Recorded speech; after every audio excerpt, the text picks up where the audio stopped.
Exercise 2.5 में 8th question से start कर रहे हैं। फैक्टराइज ही लिखा हुआ है, लेकिन फैक्टराइज ही लिखा होता है हर क्वेश्चन में, चाहे वो मिडिल टर्म स्प्लिट वाला क्वेश्चन हो, डिवाइड वाला क्वेश्चन हो, लेकिन उसमें लिखा मेनली फैक्टराइज जाता है। उसमें क्या यूज हो सकता है वो तुम्हें देखना होता है।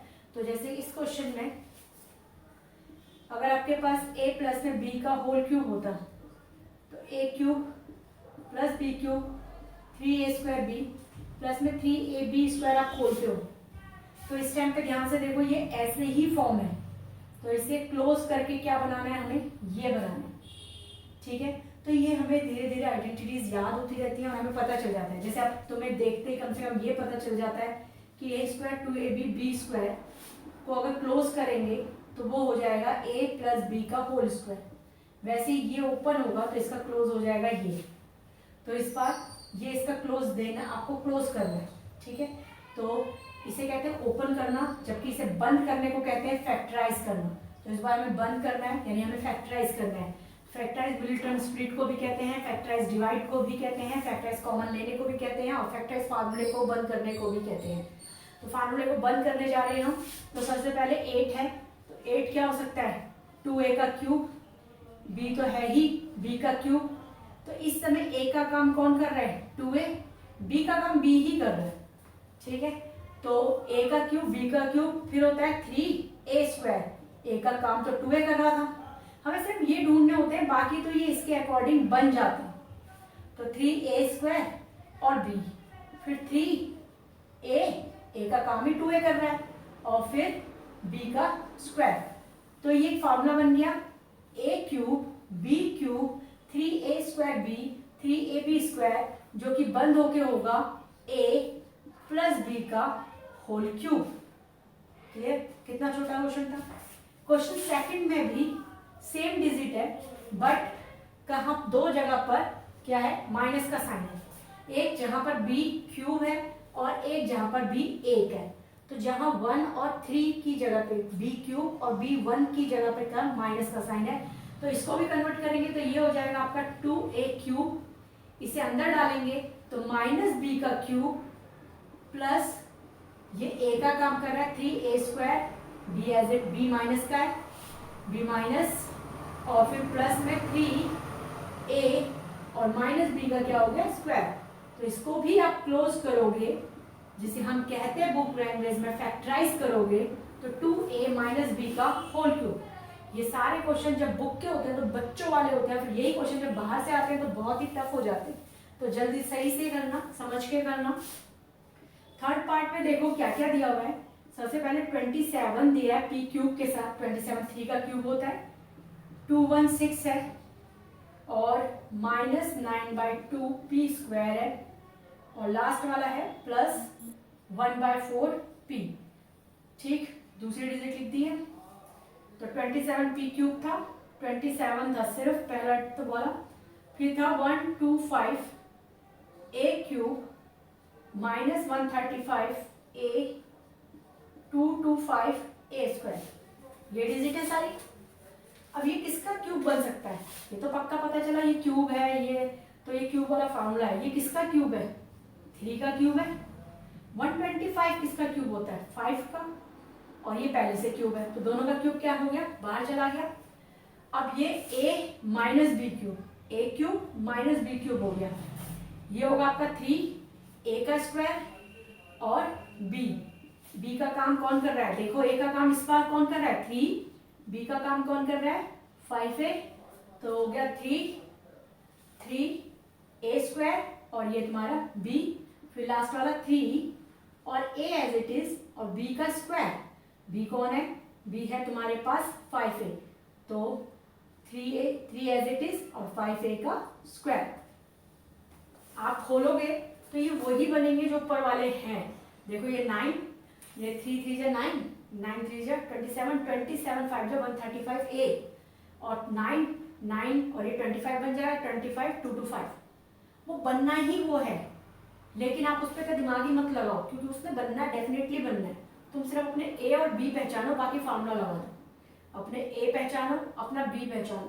तो हमने ये a पहचाना 3 है, b पहचाना 5a है, बाकी हमने फार्मूला लगा दिया, साइन ले लिया बस इससे माइनस का, -3a² b बन गया और ये +3 बन गया। देखो क्या बना है, इसको ही सीखना है, सबसे इंपॉर्टेंट है।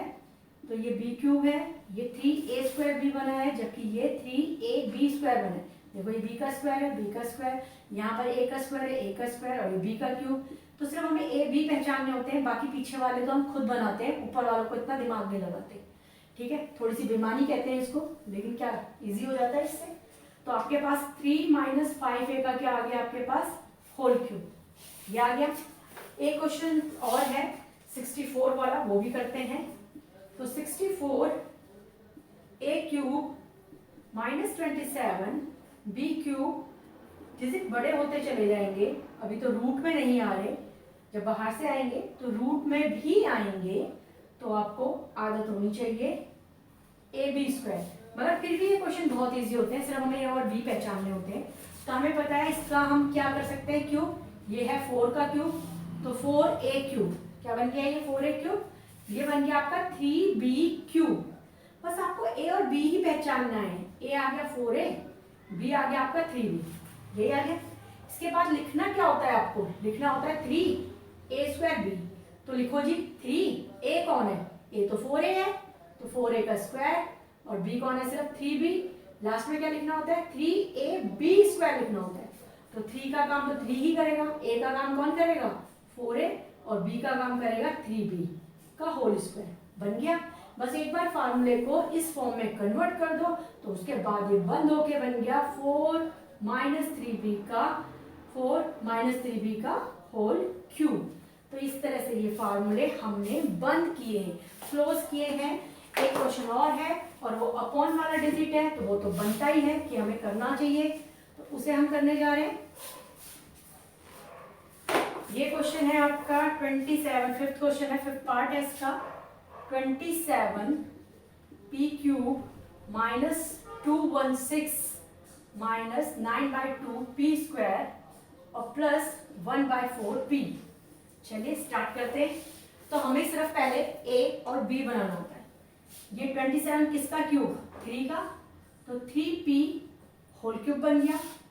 ये बन गया आपका 6 का क्यूब, 216, 6 का क्यूब होता है, 6 × 6 ये हो गया 36, 36 को 6 करा। ये जितने आपको ज्यादा से ज्यादा याद होंगे, आपके सवालों में उतनी फ्लो आएगा, तो आपको याद होने चाहिए। तो 216 किसका होता है, 6 का क्यूब, ये मैं कुछ लिख के भी दे दूंगी, याद कर लेना। 343 7 का क्यूब होता है, 812 8 का क्यूब होता है। ये धीरे धीरे क्यूब्स याद होने चाहिए आपको, 8 में भी याद कराए थे लेकिन भूल गए होंगे। तो 16 क्यूब हो गया। तो आपका a का काम कौन कर रहा है जी इस बार, 3p, और b का काम कर रहा है 16।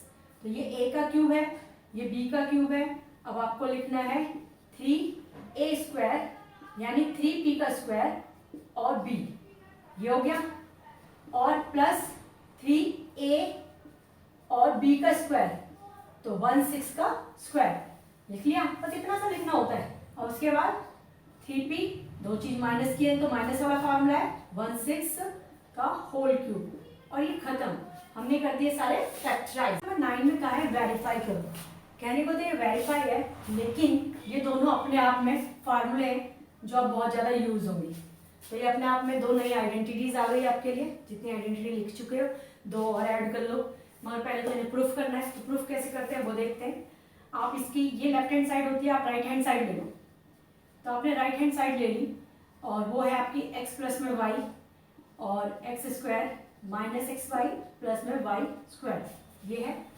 आप उसे ओपन करना शुरू करो, x की मल्टीप्लाई सबसे कर दो, x की मल्टीप्लाई सबसे करोगे तो x² minus xy plus y², फिर ऐसे ही y की मल्टीप्लाई भी सबसे कर दो, xy प्लस में y²। देखो मल्टीप्लाई करके क्या आता है, ये x³ है, ये x² y हो गया, और ये y² x हो गया। यहाँ भी ओपन करो, yx² x माइनस का x, देखो y दो बार, y² और ये y का क्यूब। देखो जी कौन कौन कट रहा है, ये x y² है माइनस का, जबकि ये x y² है प्लस का। इसमें एक x दो y है, इसमें भी एक x दो y है, फर्क नहीं पड़ता आगे पीछे लिखने का। a b लिखाओ, b a लिखाओ, लेकिन सेम है ना, और साइन अलग है तो क्या हो जाएंगे, कट जाएंगे। ऐसे ही ये आपका एक्स स्क्वायर वाई है, ये वाई एक्स स्क्वायर है, सेम बात होती है। ये प्लस का ये माइनस का, इसमें क्या हो गया कैंसिल। तो फाइनल आया क्या, एक्स क्यूब प्लस में वाई क्यूब, जो कि किसके बराबर है, लेफ्ट हैंड साइड के बराबर है, यानी आपने प्रूफ कर दिया। सेम इसमें भी करोगे, तो पहले आप लिखोगे right hand side x minus y और x square plus x y plus Y square, आपने डिजिट ली राइट हैंड साइड की, तो पहले x की मल्टीप्लाई कर लो x square x y plus में वाई स्क्वायर से, फिर माइनस वाई की कर लो, इसमें थोड़ा माइनस का साइन है इसलिए उसका ध्यान रखना कि साइन चेंज करते वक्त। तो x को x से करा एक्स क्यूब, x को एक्स स्क्वायर से किया एक्स क्यूब है, ये हो गया एक्स स्क्वायर वाई, ये X Y square minus Y X square, फिर ये इसमें एक वाई पहले से है एक्स वाई स्क्वायर और वाई का क्यूब, इसमें भी देखो सेम सेम डिजिट आ जाएंगे, ये प्लस का है जबकि ये किसका है माइनस का, कैंसिल। ये भी इसमें एक्स वाई स्क्वायर है और ये वाले सेम थे एक्स वाई स्क्वायर वाला, तो ये इससे कटा और इससे ये कट गया। फाइनली क्या आ गया आपके पास, आपके पास आ गया X cube minus Y cube, जो कि इक्वल है लेफ्ट हैंड साइड के, यानी कि आपने वेरीफाई कर दिया। इससे जो अगले क्वेश्चंस हैं वो इसी फॉर्मूले को यूज करके किए गए हैं। तो हम करते हैं क्वेश्चन 10, जिसमें आपको ये सॉल्व करना है। क्वेश्चन 10 में आपके पास है 27 Y cube plus 125 Z cube, ये है। तो पहले इसे होल स्क्वायरिंग बना लेते हैं, होल क्यूबिंग।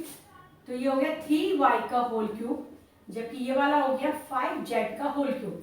अब a का काम कौन कर रहा है, 3y यानी x का, और y का काम उसका b का काम कौन कर रहा है, 5z।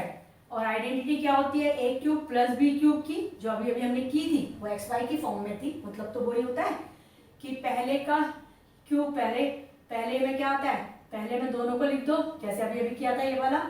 तो x, अब यहाँ x की फॉर्म में लिखना है तो मैंने तो a की फॉर्म में लिखा है, तो a की फॉर्म में लिख देती हूँ, a प्लस में b है, a स्क्वायर है माइनस ए बी प्लस में b स्क्वायर, ये होती है आइडेंटिटी, ये यूज करनी है हमें। तो a का काम 3y कर रहा है, तो आपके लिए 3y प्लस 5z, इसमें क्या आएगा 3y का स्क्वायर, फिर माइनस ए बी, ये a है ये b है, तो 3y 5z और लास्ट में b का स्क्वायर यानी 5z का स्क्वायर। यानी इस क्वेश्चन में हम फार्मूले को खोल रहे हैं, क्या कर रहे हैं, हम फार्मूले को खोल रहे हैं, लेकिन फिर भी क्या लिखा हुआ है, फैक्टराइज। तो क्योंकि उसने उसको आइडेंटिटी के तौर पे कहा नहीं है कि वो आइडेंटिटी है, तो आपके लिए है 3y 5z, ये 9y स्क्वायर हो गया, ये 15yz, और ये हो गया आपके पास 25 स्क्वायर था 25z स्क्वायर। तो ये आपके पास फाइनल सॉल्व हो गया। छोटे छोटे क्वेश्चन हैं। सेकंड भी आपका इसी सेकंड आइडेंटिटी से है। क्वेश्चन की रियल वैल्यू तभी पता चलेगी जब क्वेश्चन आप बाहर से करना शुरू करोगे, क्योंकि ये बहुत इजी होते हैं और ये सिर्फ तुम्हें फार्मूले याद कराने के लिए करवाए जाते हैं। एनसीईआरटी के सवालों की और कोई वैल्यू नहीं है, कुछ भी नहीं आता इनमें से। तो 64 n क्यूब और 343 n क्यूब, 64 किसका क्यूब होता है, 4 का, ये हो गया 4n क्यूब, और ये होता है 7 का। ये तुम्हें सबको मुंह जबानी याद ही रहने चाहिए हमेशा, 4n क्यूब और ये हो गया तुम्हारा 7n क्यूब, यानी आपके पास आ गया a cube minus b cube, जिसको आप फैक्टराइज करोगे, ओपन करोगे तो a माइनस में b, a square plus A B plus B square की फॉर्म में खोलोगे, जिसमें से a का काम कर रहा है 4m माइनस 7m, और फिर a का स्क्वायर यानी कि 4m का स्क्वायर, a और b की मल्टीप्लाई यानी 4m 7n प्लस में b का स्क्वायर यानी कि 7n का स्क्वायर। ओपन कर लो जितना आपसे मैक्सिमम ओपन होता है। तो ये आपने करा, ये हो गया आपके पास 16m स्क्वायर, 4 का स्क्वायर 16 m स्क्वायर, 7 4 जा 28 m और n दोनों, फिर यहाँ आ गया 49n स्क्वायर। तो 9th क्वेश्चन में आपको दो नई आइडेंटिटी इंट्रोड्यूस करवाई जो पीछे अलग से नहीं लिखी हुई, यहीं पे लिखी हुई है, और 10th क्वेश्चन उन्हीं को सॉल्व करने का तरीका है। क्वेश्चन नंबर 11 में बिल्कुल डिफरेंट आइडेंटिटी यूज होने वाली है, वो है a cube plus b cube c cube minus 3abc, and वो खुलती है, यानी कि ये इस तरह से है। ये आइडेंटिटी इतनी बड़ी है कि बच्चे कंफ्यूज हो जाते हैं। जिसे लिखा है ना, इस समय उसकी जगह पे ये है, ये इतना, और जैसे इसको खोल के ये बनता है ए स्क्वायर बी स्क्वायर 2ab, वैसे ही इसको खोल के बनता है a plus b plus c a square plus B square plus c square minus a b minus b c minus a. तो इतना बड़ा है, समझ में आ गया। एक क्वेश्चन दिया बुक ने, तो बहुत सारे क्वेश्चन करने हैं इसके बाहर से हमें, ठीक है। तो आपके पास है a cube plus b cube plus c cube, तो हमें पता चला हाँ ये क्वेश्चन इसी फॉर्म में है, ये ए का क्यूब है, ये बी का क्यूब है, ये सी का क्यूब है, 3xyz। गड़बड़ पता है कहाँ होगी, जब दिक्कत कहाँ होगी, अभी तो मैं स्टेप बाय स्टेप करा रहा हूँ। जब तुम्हें खुद पहचान करनी होगी कि इसमें कौन सी आइडेंटिटी यूज होनी है। आइडेंटिटी भी याद कर लोगे, पहचान करना मुश्किल होता है कि कौन सी कहाँ यूज होनी है। कई बार एक ही सवाल में 3 से 4 आइडेंटिटी यूज होगी। तो अभी देखते हैं। तो अभी फिलहाल तो अभी हम एनसीईआरटी खत्म करते हैं पहले। तो ये आपके पास आ गया 3x का स्क्वायर क्यूब, हमने इसे बना दिया 27, तो 3x का क्यूब, दोनों का क्यूब बाहर आ गया तो 3x का क्यूब हो गया। ये तो है ही y का क्यूब, ये z का क्यूब है। अब फार्मूले में यहाँ 3 होता है और a की जगह कौन है इस समय 3x, b की जगह y और z। तो चलो फार्मूला तो ठीक हो गया। अब इसे ओपन करते हैं, पहले a प्लस में b प्लस में c, तो 3x a, ये b, ये c, तो ये a प्लस बी प्लस सी हो गया। यहाँ a का काम, b का काम, c का काम यही कर रहे हैं।